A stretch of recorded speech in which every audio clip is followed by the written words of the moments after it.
नमस्कार, मैं सपना शेखावत मरुद्रा न्यूज़ 24 में आपका स्वागत है। अंतर्राष्ट्रीय मानवाधिकार सुरक्षा संगठन की प्रदेश कार्यकारिणी का भरतपुर जिले में एक सेमिनार, जिसमें हिंदू मुस्लिम भाईचारे की रखी गई नींव। सर, हम आपसे किस लाइन से ज़्यादा फायदा उठा सकते हैं, क्योंकि मैडम भी हैं और सर भी हैं। और इसी तरीके सर, जिस तरीके से मैडम के ताल्लुक से कहूँ कि हमारे नबी ने फरमाया कि दुनिया मरअतुन, और दुनिया कुल्लु मरअतुन, दुनिया सारी फ़ायदा उठाने की चीज़ है। और इसके अंदर जो सबसे अच्छी फ़ायदा उठाने की चीज़ है वो है मरअतुन सालिहा, नेक औरत। अगर नेक औरत से ज़्यादा इस दुनिया में कोई भी इंसान किस चीज़ से फ़ायदा नहीं उठा सकता जितना कि कोई नेक औरत से उठा सकता है। इसलिए सर, हमको मतलब नेक बनने की तौफीक दें। थैंक यू भैया, आपने सवाल किया। मैं आपको एक बात कहना चाहूँगी कि जैसे कि मैं अंतर्राष्ट्रीय मानवाधिकार सुरक्षा संगठन से जुड़ी हूँ, तो उसमें ये नहीं है कि मैं घर छोड़कर जाती हूँ या अपने परिवार को छोड़ के जाती हूँ। मैं अपने बच्चों को बिल्कुल नहीं अकेला करती हूँ, उनसे परमिशन लेके निकलती हूँ, सबसे बड़ी बात। तो दूसरी बात ये है कि मैं जितनी भी लड़कियों से मिली हूँ या लेडीज़ों से मिली हूँ, उनसे कांटेक्ट हुआ है, यही है कि आप लोग सोशल मीडिया पे सबसे ज़्यादा ध्यान दे रहे हैं, क्योंकि बच्चे आजकल ऑनलाइन स्टडीज़ कर रहे हैं। वो माँ बापों को ध्यान रखना चाहिए कि बच्चा क्या कर रहा है उस टाइम पे। सबसे ज़्यादा देखने वाली चीज़ ये है कि आपका बच्चा ऑनलाइन स्टडीज़ कर रहा है तो क्या देख रहा है उस टाइम, क्योंकि हमारे बच्चों के पास मोबाइल रहते हैं, वो कौन सी चीज़ें देख रहे हैं उसकी हिस्ट्री चेक करी जानी चाहिए। दूसरी बात ये है कि लड़कियां जो हैं अपने इंस्टाग्राम, फेसबुक और इन पे सब पे अपने नंबर शेयर कर देती है। कृपया करके वो ना करें, क्योंकि इससे आप लोगों की फ़ोटोग्राफ से गलत काम हो रहे हैं। एट प्रेजेंट पे अपनी प्रोफाइल लॉक करें, सब करें। तो इसलिए मैं आपको यही कहूँगी कि लड़कियों को सेफ रहना है, सबसे ज़्यादा सुरक्षित रहना है सोशल मीडिया से। आजकल का चलन है इस चीज़ का, लेकिन पर अपने आप को सेफ रखना बहुत ज़रूरी है। हमने ऐसी लड़की देखी है कि जहाँ पे लड़का उसको ब्लैकमेल कर रहा है, परेशान कर रहा है, ये हमारी नॉलेज में है। और लड़कों को भी मैं एक नसीहत देना चाहूँगी, प्लीज़ अपने किसी भी लड़की को ज़्यादा करीब ना लाओ, क्योंकि वो आपका गलत फ़ायदा उठाने से बिल्कुल नहीं झुकेंगी आज की लड़कियाँ। मैं आप लड़कों को भी यही कहना चाहूँगी।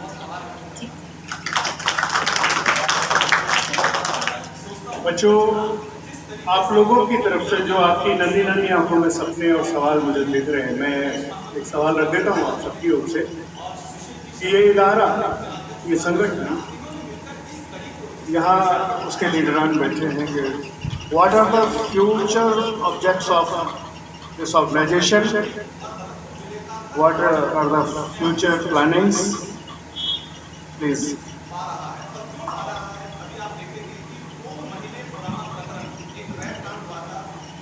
Sir, first of all, I would like to thank you, all of you, that we are achieving this object in this organization in a very broad manner.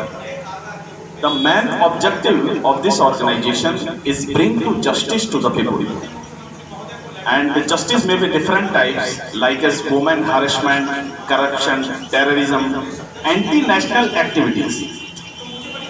And you will surprise that we have 27 branches office in Rajasthan.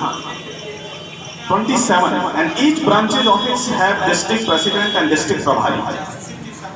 And we are working with human rights with a collaboration of local administration. मतलब हम लोगों का प्रयास यही है कि हम local प्रशासन की मदद से आप लोगों के जो समस्या है उनको सुलझाएं। और वो समस्याएं किसी भी तरीके की हो सकती है, चाहे महिला अत्याचार से लेकर हो, चाहे भ्रष्टाचार से लेकर हो, चाहे आतंकवाद से लेकर हो। और जो छोटे छोटे लोग आज भटक रहे हैं, उन भटकाओं को एक नई दिशा देना इस संगठन का मूल उद्देश्य यही है।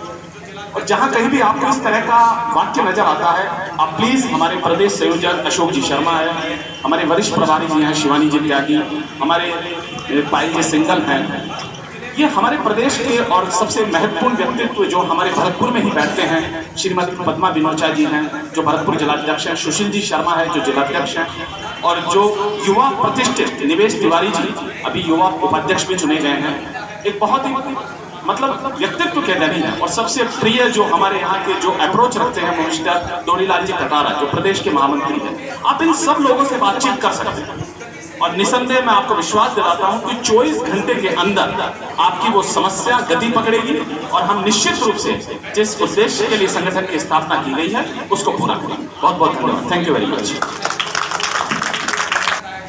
आप लोगों की जितनी प्रशंसा की जाए उतनी कम है।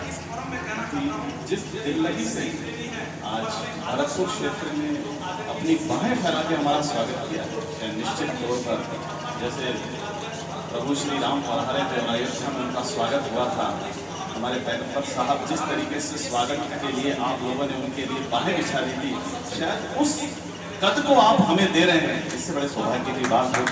मैं आपको नमन करता हूँ और आपका शुक्रगुजार हूँ। व्यक्तिगत नाम मैं किसी का अभी जानता नहीं हूँ, लेकिन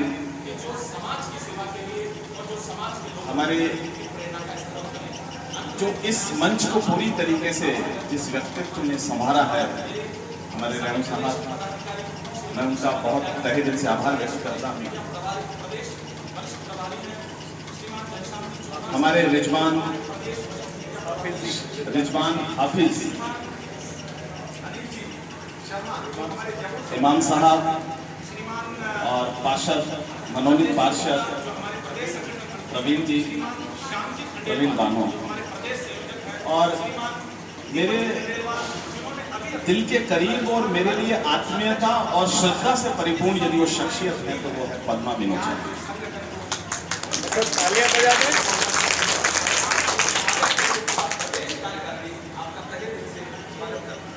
इस कदर पूरे भरतपुर एरिया में, पूरे भरतपुर क्षेत्र में मेरे परम आदरणीय शायद यहाँ नहीं पधारे हमारे प्रदेश महामंत्री डोरीलाल कटारा साहब, हमारे सुशील जी शर्मा जिलाध्यक्ष भरतपुर, किसी कारणवश वो नहीं आ पाए। और जैसे मैंने आपको अभी फिर से बताया कि एक ऊर्जावान व्यक्तित्व जिसने अपनी जिंदगी के ताउम्र सामाजिक सेवा के लिए लगा दिया, वो है पद्मा विनोचा। ये तीनों वो रक्तदान हैं, ये तीनों वो शख्सियत हैं जो पूरे भरतपुर क्षेत्र में आज अंतर्राष्ट्रीय मानवाधिकार सुरक्षा संगठन की जिस उद्देश्य से स्थापना की है उसका परचम फैलाया और आम जनता के लिए देश की न्यायिक व्यवस्था के रूप में लोग कदम से कदम मिलाकर कार्य कर रहे हैं। ये महफिल प्रशंसा की खूबसूरत हो गई है, किसे पूरा करने का दिल नहीं कर रहा। वजह गुरु नानक ने फरमाया, हमारी प्रदेश वरिष्ठ प्रभारी जी शायद घर के कार्यों में 24 घंटे के बाद यदि कोई समय निकालता है, क्योंकि पुरुष वर्ग तो शायद कहीं भी अपने आप को इन्वॉल्व कर लेता है, लेकिन महिला वर्ग के लिए इस तरीके से अपने समय को निकालकर और आम जनता के लिए कार्य करना, शायद अभी रेणुका साहब ने कहा था कि यत्र नारी बसते तत्र देवता, मतलब जहां नारी का निवास होता है वहां देवता अपने आप पधारे आते हैं। और आप जिस तरीके से ये लोग हमारे साथ कार्य करते हैं, शायद हमारे साथ कभी ऐसा महसूस नहीं होता, शायद देवता हमारे साथ चल रहे हैं, तो वहां हमें असफलता की कोई गुंजाइश नजर नहीं। मैं शुक्रगुजार हूँ शिवानी फैक्ट्री का, शुक्रगुजार हूँ हमारी पायल सिंगल जी का, और मेरे अजीज अशोक जी शर्मा जो शायद अलवर से पधारे, हमारे प्रदेश संयोजक हैं और हमेशा मेरे लिए मोटिवेशनल का काम करते हैं। उनकी आत्मीयता इतनी है मेरे लिए कि जब भी फोन करता हूँ कि भाई साहब जहाँ चलना है तुरंत पधार आते हैं। इतना बिजी शेड्यूल रहता है इनका, लेकिन एक आत्मीयता और एक व्यवहारिकता इतनी कि जैसे सुदामा पुकारता है ऐसे ही कृष्ण की तरह दौड़े चले आते हैं। मैं इससे ज्यादा और व्यक्तित्व मेरे पास शब्द नहीं है। मेरे श्याम जी खंडेलवाल, रोहित जी खंडेलवाल, हमारे दीपक जी खंडेलवाल, ये वो शख्सियत है साहब जो इस संगठन को कदम से कदम मिलाकर आगे बढ़ा रही है। ये सब धन्यवाद के पात्र हैं। अनिल जी हमारे संभाग अध्यक्ष, जिन्होंने बीच में अपना समय निकाल कर बीच में ही हमें सी ऑफ किया और बीच में ही इन्होंने हमें ज्वाइन किया। तो ये वो कड़ी है शायद इनके बिना, और एक शख्सियत वो कड़ी जो आज पद्मा जी ने जिसके लिए बारंबार नमन किया है वो है उमेश। ये सब वो कड़ी है जो इस संगठन को आगे बढ़ाने के लिए कार्यरत है, इस संगठन के उद्देश्यों को ले जाने के लिए कार्यरत है। आप सभी बधाई के पात्र हैं, और आज सबसे ज्यादा खुशी मुझे आप सब लोगों को देखकर हो रही है कि आज ये छोटा जीवन, शायद मुझे मेरा खुद का बचपन याद आ गया है, जब हम लोग भी आपकी तरह ही इतने छोटे छोटे थे और प्रबुद्ध जनों को सुनने जाया करते थे, उनसे शिक्षा लेने के लिए जाया करते थे। तो बच्चों, मैं आज आपको यही शिक्षा दूंगा कि यदि जीवन में आपको तरक्की करनी है और जीवन में आपको ऊपर उठना है, तो आपके पास में स्वर्ग की वो सीढ़ी है, और वो स्वर्ग की सीढ़ी है आपके माँ बाप।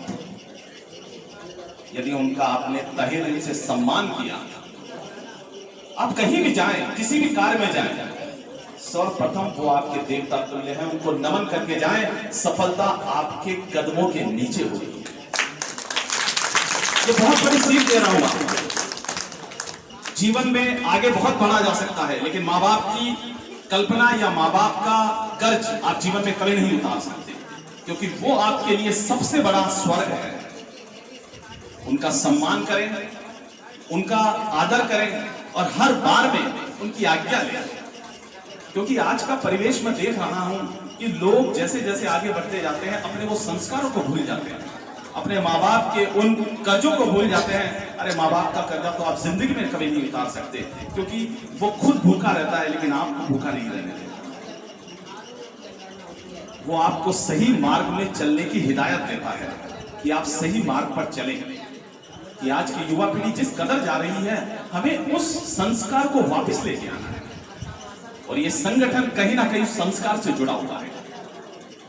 इस संगठन की नींव कहीं ना कहीं उस संस्कार से जुड़ी हुई है।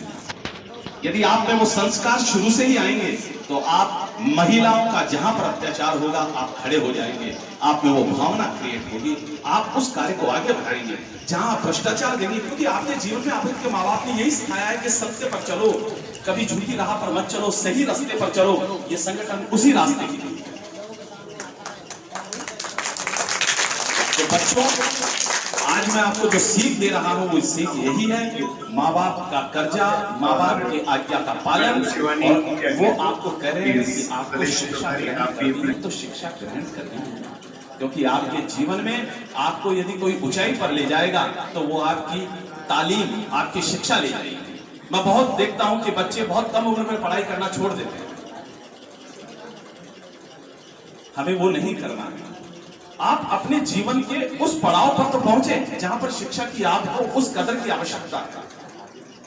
BCom, BA, MBA, graduation, IIT, ये सब वो शिक्षा के वो पहलू हैं। अगर आप वहां तक पहुंच गए, तो मैं कह रहा हूं आपको पीछे मुड़ के ना रोजगार की तलाश में, ना बेरोजगारी के उस झुंड में खड़ा होना पड़ेगा, क्योंकि आपने उस तालीम को ग्रहण करके अपने ऊपर वो विकसित एरिया डेवलप कर लिया है कि आप कुछ भी कर सकते हैं। आप कभी बेरोजगार नहीं बैठ पाएंगे, क्योंकि आपने वो तालीम ली है। तो अपनी तालीम को सबसे पहले ग्रहण कीजिए। ये संगठन उसी तालीम का हिस्सा है। ये संगठन उसी तालीम को आपको आगे ले जाने की व्याख्या करता है। मैं शुक्रगुजार हूं हमारे राष्ट्रीय अध्यक्ष उमेश यादव जी का, और हमारे राष्ट्रीय उपाध्यक्ष घनश्याम जी चौहान का, जिन्होंने इस संगठन की स्थापना की। और ये संगठन पूरी तरीके से भारत सरकार द्वारा अधिकृत संस्था है। जहां कहीं भी महिलाओं के अत्याचार की बात आती है, जहां कहीं भी महिला उत्पीड़न की बात आती है, जहां भ्रष्टाचार की बात आती है, जहां पर कोई भी व्यक्ति देश विरोधी गतिविधियों में पाया जाता है, जहां पर टेररिज्म की बात आती है, ये संगठन उन लोगों के साथ खड़ा हुआ है और उन लोगों को न्याय दिलाने का काम करता है जो इस गतिविधि में पूरी तरीके से फंसे हुए हैं। और इससे बड़ी बात क्या होगी, जब न्याय आपके द्वारे पर खड़ा है, तो आप निश्चित रूप से, आज पद्मा जी ने मेरे को एक बात कही बीच में आकर कि मेरे लिए खुशी की बात यह है कि आज मैं जिस मदरसे में खड़ा हुआ हूं, जिस मदरसे से हमारे इस भरतपुर एरिया का उप कार्यालय खुलने जा रहा है, पद्मा जी सही, मतलब आप जहां बैठे हैं वो ईश्वर का बहुत बड़ा वरदान है। और वहां से यदि न्याय की परिणाम शुरू होती है, वहां से यदि न्याय की बात शुरू होती है, तो शायद हमारे लिए बड़े सौभाग्य की बात होगी। और आप सब बधाई के पात्र। सब बधाई होगा। इस तरह का उपकार्यालय खुलना, और वो भी संगठन के उद्देश्यों के, आम जनता के उद्देश्य के लिए, मैं पद्मा जी आपका तहे दिल से आभार व्यक्त करता हूं। मित्रों, समय बहुत कम है, लेकिन आप लोगों ने हम जैसे नाचीज को इस सिंहासन पे बैठा के ऐसा महसूस करा दिया जैसे हम न जाने कहां कितने बड़े आदमी हैं। लेकिन हम आप ही की तरह हैं, सिर्फ एक शिक्षा दे सकते हैं, आपके अधिकारों के लिए लड़ सकते हैं, लेकिन आगे आपको आना होगा, आपको कदम उठाना होगा। हम आपकी मदद कर सकते हैं, आपका सहारा बन सकते हैं, लेकिन खड़ा आपको। मैं कई बार हरिवंश राय बच्चन साहब का बहुत बड़ा फैन हूं, और जब कहीं भी आपको संकट का सामना करना पड़े, जब कहीं भी आपको ऐसा लगे कि मैं कुछ ऐसा हो गया, तो उनकी कविता के 4 पंक्तियों के साथ मैं इस विश्राम बिंदु को यही विराम दूंगा कि वृक्ष हो भले खड़े, हो घने हो बड़े, एक पंथ छांव की, तू मत कर, तू न रुकेगा कभी, तू न थमेगा कभी, तू न झुकेगा कभी, कर शपथ अग्निपथ। आपका बहुत बहुत धन्यवाद।